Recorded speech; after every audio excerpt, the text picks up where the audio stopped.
Hey, what's up, everybody? It's Stephen A. Williams, president and founder of the creditrepairshop.com. In today's video, we're going to talk about an auto repo individual in YouTube had a very good question. They were wondering why, if the car was repossessed, they offered to pay the car off in full, and then the original creditor said, "We've sold the car." And now a debt collector is shown to have now owned the debt, and they're just wondering what do they do? Like, how can they have it on the credit, and now the original creditor's information is actually not on the credit report. And this is one of the most confusing aspects of credit reporting, because you're thinking, we all thought before we got educated and learned about this, it's like you got a loan from a company, something went wrong, and then all of a sudden you were able to get the information off your credit reports, and you're thinking that the debt just disappears, like it's just all gone. And this is one of the things that makes my service different than other credit repair companies. Listen to me closely. You cannot just deal with the credit reporting agencies. This is their whole process. What they're supposed to do is they get your disputes, your disputing information on there for it either being inaccurate, outdated, whatever your dispute is. Some of the times they could just choose not to do anything with that because the records are not matching, and they can take that information off your reports. Most of the time they're supposed to send it, or they're really always supposed to send it to the furnisher of that information.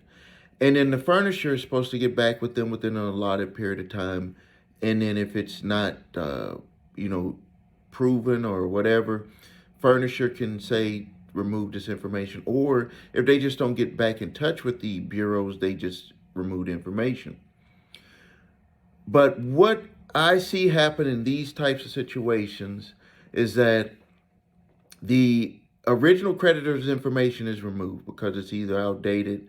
They're like, our hands are washed of this situation. We're not gonna pursue it. We've done everything that we could do. We've done our charge off. Maybe they've even done a 1099-C, which you should check for, because then the vehicle technically would be, that loan would be done and over with, because it's total cancellation to the IRS. But if it's sold to a debt collector, that debt collector is going to send that 30-day letter, and if you do not respond to that letter, they're going to put that on there, and it's going to be like you're just starting over with someone, where they're going to have a debt on there. And this individual stated that they had a $7,000 payoff, and now this debt collector is trying to come after them for $12,000. So now this is what you need to do in this situation is, and I wrote to you also. So the first thing you need to do is you need to contact the debt when you're ready. And what I mean by when you're ready is ready to deal with everything that's going to happen when you start to wake up this debt collector. To let them know that you're trying to pursue it, and they're going to start focusing attention on you, saying that they're going to try to pursue that $12,000. So when you're ready to deal with it, that means that when whatever the outcome needs to be, you're ready to deal with it. It could be a settlement, it could be full dismissal, or where they just don't pursue you for it, or they take you to court and you could win or you could lose. All of that is on the table when you wake up a debt collector, especially for $12,000. So what you need to do is you need to, number one, call them up, dispute it on your credit reports, number one, for you never owed anyone $12,000 for the vehicle. That's starting that process on that side. Then you send your demand letter to cease and desist to the debt collector who purchased the debt. In that cease and desist, You're also going to state that you want them to give you the original contract, you want them to give you the auction statement, you want them to give you everything pertaining to that debt, because you're going to put them on notice that you're disputing, number one, that amount, and then number two, disputing potentially, but you don't have to say this all in there, but that you're potentially going to be disputing that the car could have been sold at auction for more than what they're stating. And then you're going to make them prove their claim on the $12,000. They're going to try to say that it was with interest and that. You're going to need to check with your state to see if they're able to even add on interest when it's not a judgment on that debt when they bought that debt. Did they add it on there, or did the original creditor add that on there? You got to get all of that stuff clarified, because you're going to have to see how you're going to be able to move forward. The other thing is, you need, when you get that auction statement and you get your original contract, you want to review them thoroughly. You're probably going to review them better than what you reviewed them when you were buying the car. The auction contract, you want to make sure that it didn't sell for more than what you paid for the vehicle. I mean, more than what you owed on the vehicle. I just probably a video last month. My daughter sold her one of her vehicles, and she actually sold the vehicle for more than what we purchased the vehicle for, more than 5 or 6 years ago, more than what we purchased it for. Because for the used car market, if a vehicle is in very good shape, it will fly off the shelves. They're going to make their money back with the financing and all of that stuff. So they want the vehicles. And also with inflation, vehicle prices and all of that is very high. So you want to make sure that they're telling you the truth about what the vehicle was sold for, and because that could either lower that amount or it could have paid off that amount. And they're not going to tell you these things unless you straight up ask for them. Other thing is reviewing your contract. You want to make sure when you review that contract that there's no clauses or any insurances that was purchased that will either pay payments on the vehicle if you fall behind, or totally pay off the vehicle. You'll be surprised that there are insurance companies that will underwrite these types of loans where they know, they're just like gambling, that if we underwrite 100 loans, that only 20% will go bad. And off of that 20%, with the millions of contracts that we have out there, we're still ahead of the game. That's what insurance is all about. And they make these insurance products because they're very lucrative actually for them. Believe it or not,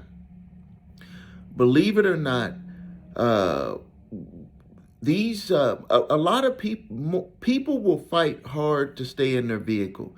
A lot of people don't know this, and you'll see things about the repo rate is way high and this and that. I'll tell you, people fight tooth and nail to keep their home. People fight tooth and nail to keep their car, because that's like a measure of freedom that we all have. And so you'll be surprised, and they will have these insurance riders on there, and vehicles could be paid off and you don't even know it. Next thing you need to do is you need to, after you review all of that, if there's nothing in there that's wrong with it, you need to also make sure that debt is within the statute of limitations to be able to collect in your state. You want to make sure that the debt collector is licensed to collect debt in your state. You want to make sure that if they did send a letter, especially after they talk to you, that letter was not sent by a third party, because they've violated the Fair Debt Collection Practices Act by sharing your information with a third party. Even with a letter that is produced by a mail-in service is a violation of the Fair Debt Collection Practices Act. And then once you've done all of that, then you start to make your decisions on the way that you want to deal with that debt. It could end up being where it's a settlement. It could end up being where you fight them tooth and nail to make them prove everything. And if they don't, they might cease collections. That usually depends on the type of debt collector that it is. Some of them will push harder, some of them won't. But it just depends on your situation. If you're trying to buy a house, or you're trying to go and, get something or start a business or something, you need to resolve this, and you don't want to let this debt stand in the way of your future. I see a lot of people do that, and I'm talking from experience. This is something that I had to move forward on in my life, where there was a huge settlement that I had to pay out on just to be able to move forward. And once it was done and over with, I made, 10, 15, 20 times the money that I had paid out. And it just a big weight off my shoulders. And, you're always able to rebound. You just got to be able to, put yourself in that spot to be able to say, hey, if I just deal with it, resolve it, what is the outcome of what I want for my life? It's not going to be stuck here worrying about dealing with this debt collector, for years to come. I want to get this done and over with. So that's what you need to do. And it's I know that it could be, a little bit tough at the beginning, but if you just get the process started and work your way through it, for anyone that's in this situation, you will end up having a successful resolution. All right, if you need help with your credit, please visit us at thecreditrepairshop.com. Watch the video, What Makes Us Different, so you can see my 8-point validation process, my 2-phase settlement process. If you need your credit report scores, go to the website, your3scores.com, to grab your TransUnion, Equifax, Experian reports. We also have a FICO link where you can get your FICO score, so you can see what car dealers see, mortgage companies, credit card companies, insurance companies see. This is the actual score that they use to approve you. So you can check out that link. You got debt collectors coming after you, grab my 3-pack of letters. I have a free pack and a paid pack. Whichever one you get, please make a donation, because it helps keep things going with the channel. It can literally save you hundreds, if not thousands of dollars, and the headache and frustration. If you just send this letter that I've crafted for you, and it stops them. I mean, just literally stops them. If you got $12,000 coming after you, and I'm able to give you a letter that stops a debt collector from coming after you for $12,000, I think that would be worthy of a nice donation to show your appreciation. So thank you for your time. Make sure you subscribe to the channel. Make sure you like this video. I got some good videos coming up this week. I'll be in there answering more YouTube subscriber questions. This is Stephen A. Williams, president and founder of thecreditrepairshop.com.